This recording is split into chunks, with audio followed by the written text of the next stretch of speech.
You heard me right. 100 pairs of socks. Socks with volleyballs on them, socks with portraits of Frida, the artist, Frida Kahlo on them. I bought those for her. Pizza slices, watermelon slices. Buying Ansley a pair of socks is almost a tradition. Well, I'm sure you can relate to this. I mean, you all have passions or habits or traditions that you follow too in your family, and if you follow them, they make you comfortable, like a beautiful pair of socks. I grew up with Sunday night is always popcorn night.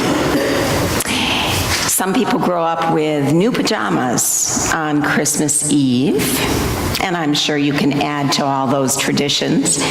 We also have a tradition in my family now of a pea bowl, the vegetable. This is the pea bowl.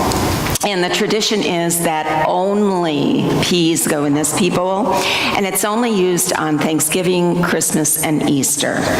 And to be truthful, 2 of my children are already arguing over who's going to inherit it when I die. We find comfort in these traditions, don't we? But what happens when things change? Maybe a new person has joined our family mix. Or maybe our family has diminished by a person, either by divorce or death. Or maybe the world changes. Sometimes those very things that brought us pleasure all of a sudden bring us pain. Either we drop the traditions altogether at that point, or we change ourselves to adapt to the new circumstance. Well, that's what happened in today's gospel. The disciples were pretty comfortable in their roles when they followed Jesus. They knew the rules, they knew the traditions, but suddenly there was a change, and the disciples needed to change, and they knew that they needed to change to adapt to the new circumstances. During their 3 years of following Jesus, they'd listen to his stories, they'd listen to the parables, but now they were told that Jesus was no longer going to be with them, and they could not follow him. Life was changing. Let me set the scene. Jesus and his disciples are in the upper room. Jesus has already washed the feet of the disciples. He admitted he would be leaving them and they could not follow. He told them that one of them would betray him, and Judas left the room. So to the remaining 11 disciples, Jesus says, "A new commandment I give to you, that you love one another, even as I have loved you, that you love one another." Well, hearing this, as Carissa said, must have been a challenge for the disciples. I mean, after all, they were Jewish, and they knew Mosaic law. They knew the rules. They knew that following a rule was a rule, black and white. They knew what to do, but all of a sudden, Jesus said, follow rules based on the principle of love. Now, for them and also for us, basing decisions just on love is not as easy as it sounds. I mean, we can obey every single one of the 10 Commandments and seemingly be a perfect person, but if we do not truly love others, we are far from perfect. Because in order to love others, we have to step out of our comfort zone and love the unlovable. The person who's not appealing, the person who has insulted us by his words or his actions, the person who has rejected us. How do we love the unlovable? And yet the Old Testament gives us a myriad of experiences of people who loved the unlovable. I mean, think back to Joseph. How in the world could Joseph love the very brothers that sold him into slavery? And how could Jonathan maintain his friendship with David even though Saul was punishing him? And how could Moses ask God to save his people, the Israelites, and if God can't, Moses said, then sacrifice me. uncomfortable love for sure. Today's society makes following that commandment of loving very difficult because we have options in our daily life that we can live quite comfortably in our own worlds. We don't have to associate with people of different faiths or people of different political beliefs. We can just hang around with our friends, or we can stay in our houses and switch the channels on the TV to fit what we enjoy. It's far easier to live in our cocoons of comfort than to think about changing ourselves to encompass the world around us. I mean, even the vice president last week, when he gave his commencement address at Liberty University, said, "You graduates will be asked not to just tolerate things that violate your faith, but to endorse them." You've said it countless number of times. The world is not the world that we grew up in, no matter what your age. It's changed.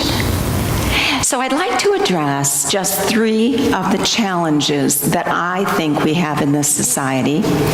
These challenges might not be challenges for you at all.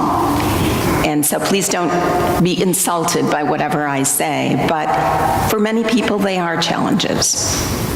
Challenge number 1. Our society fosters self-importance. And sometimes it's hard to love somebody that feels he's more important than you. I'm all for creating a positive self-image in our youth, but there are times we seem to have gone overboard. The bumper stickers, the children's framed ultrasound pictures on their dressers, the recording of the fetal heartbeat that's placed in stuffed animals and given to the grandparents or the parents. Now, don't get me wrong on that one. If those things had been around when I was pregnant, I would have purchased them all. I would have. But the monogramming, the ubiquitous selfies, being a young parent is a lot of work. I mean, you parents have to weigh the changing norms of society against your own moral fiber and decide which practices you're going to accept and which practices you are going to reject. And depending on the age of your child, which battles to fight and which battles not to fight. It's all a personal decision based on love, isn't it? But that self-importance is not just connected with children. I mean, we adults are treated with more respect than we deserve. Think about the last time you went into the grocery store and somebody probably said, "Hello, good morning." Did I deserve that? Well, if there's no line, probably the cashier came to the end of where the lines would have started and looked at you with eyes begging you to join her line and give her the privilege of scanning your groceries. Even 15 years ago, Wegmans grocery store was the same way. That atmosphere was the same. It was understood by everyone. No one ever had to say, but the customer was always right. You didn't have to even specify a complaint. You just had to look a little bit unhappy, and somebody was right there to help you and refund you and wait on you. I mean, I admit I enjoy that attention, but are we going a little overboard? Recently, though, I was at a small gathering at somebody's house. All 6 of us were seated at a table outside talking. And suddenly the hostess reached into her pocket and pulled out her cell phone and made a non-essential phone call. Now, I know it was not essential because she put it on speaker as if, I don't know, that made up for what she did. I don't know. But put the phone on the table. We all listened to it. Truly, it was a phone call that could have been made the next day or the next week. But the implication was clear to everybody at the table. Her needs were more important than anybody else at the gathering. And to be truthful, you can probably tell by the tone of my voice, it was a bit insulting. self-importance. Is it possible to love a narcissistic person? Challenge number 2. 18 years ago, one of my former students gave birth to fraternal twins, a boy and a girl. Now, the mother was very musical, so it was no surprise to me that one child has a lovely singing voice and the other composes music. But here's what I never dreamed I would see. 3 years ago, the boy decided he was really a girl, and the girl decided she was really a boy, and they successfully switched gender. What are the odds that you would give birth to only 2 children, and neither one would stay the original gender? You know, we think of gender assignment as something that's prevalent in the 2000s, the 21st century, but it's been around for hundreds of years. I recently read an article by Dwayne Brayboy, and he wrote about the first European settlers that came to North America and met the Native Americans. They had never seen a land that was so uncorrupted. Beautiful plants and new animals that they saw, but they were perplexed by the two-spirit tradition in Native American culture. The Native American belief is that some people are born with spirits of both genders, and that they express them so perfectly, it's as if they have 2 spirits within them. Now, depending on the tribe, there are from 3 to 5 names for children: male, female, 2-spirited male, 2-spirited female, and transgender. Interestingly, it was custom for parents in many tribes to dress their children neutrally until the children were old enough to decide what path they wanted to follow. 2-spirited people were highly revered, highly. Possessing both qualities of male and female was considered a gift from the Creator. And those people were given jobs such as visionaries or shaman or medicine men. It wasn't until the Europeans came and demanded that only 2 gender classifications be used that Native American tribes began to change what they were doing. But isn't it interesting that 200 years later, and now we are expanding the gender classification? Cis, trans, bi, inter, novi, etc., etc. For some people, it's a challenge to love every gender classification.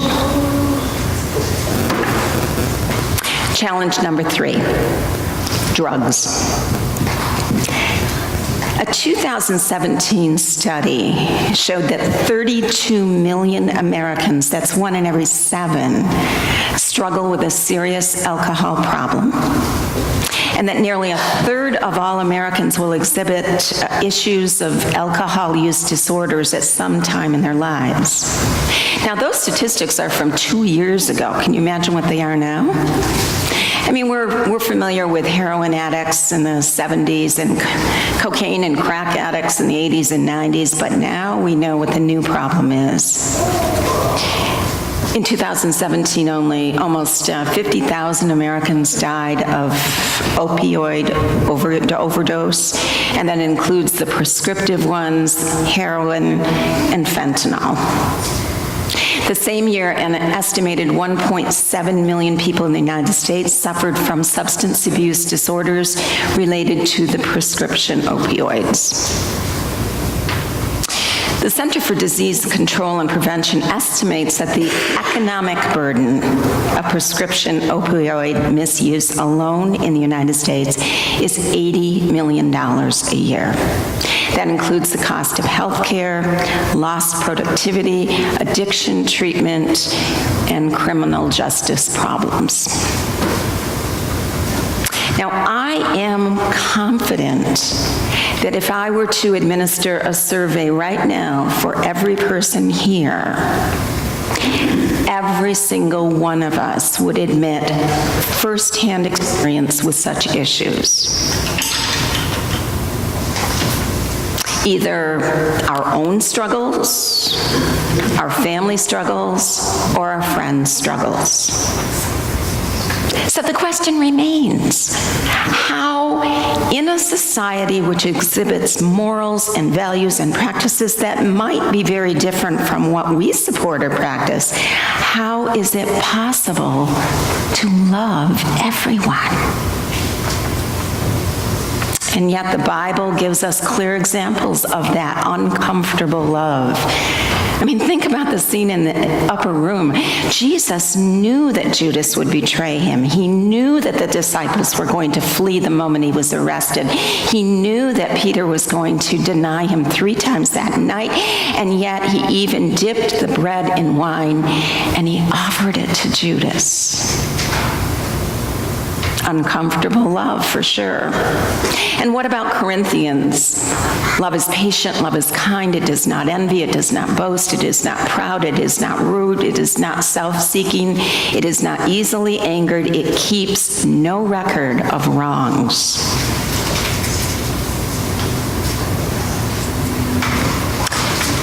Last week, my daughter-in-law picked up a pre-ordered cake, only to find out when she went up to pick up the cake that it was not decorated the way they had agreed upon. So the manager apologized. He tried to remedy the situation. He offered her a discount on the cake. But because of the change in the price, she wasn't able to go through the self-checkout line. She had to stand in those horrid long lines at Walmart. During the, I kid you not, 20-minute wait, strangers conversed with strangers in line. An extremely scruffy, unkept man was directly in front of Christy and Ansley, and he struck up a conversation with them. Well, fortunately, the 14-year-old, the one with the socks, was polite. And Christy was her usual welcoming self. So after the man had paid for his items, he peeled off some extra money off his wad of money, gave it to the cashier, and instructed the cashier to pay for Christy's cake. Imagine that. The love between those two strangers went both ways. Christy and the teenager were respectful, and by taking time to talk with that man, they acknowledged that he was a fellow human who was worthwhile, despite his outer appearance. The man must have felt their affirmation, and he reciprocated in the only way he could. You see, we might not enjoy what images that people display to the world, but inside every one of them is what started out as a wonderful soul. A person that was made and created and loved by God, a person worthy of celebrating the person that he is. When Jesus tells us to love each other, he's not telling us we have to like each other. And he's also not telling us that we have to have a cozy, warm feeling that anybody can conjure up. I mean, it's kind of like on demand deciding that you need to yawn. Excuse me. No, Jesus was telling us to love each other in the sense of being willing to work for their well-being, even if it means sacrificing our own in the process. So what's my point? Well, it just boils down to one thing. Just as the disciples were commanded, we too need to step out of our comfort zones, our own traditions and habits, and sacrifice our comfort to make somebody else comfortable. The full-body tattooed girl, the snobby woman, the opinionated, obnoxious young adult, the uneducated laborer, the disabled, the irritable, the congregation. View each person as a child of God who was intended to be somebody good. Love everyone. All you need is love. Dun, da, da, da, dum. Your turn. All you need is love. Amen.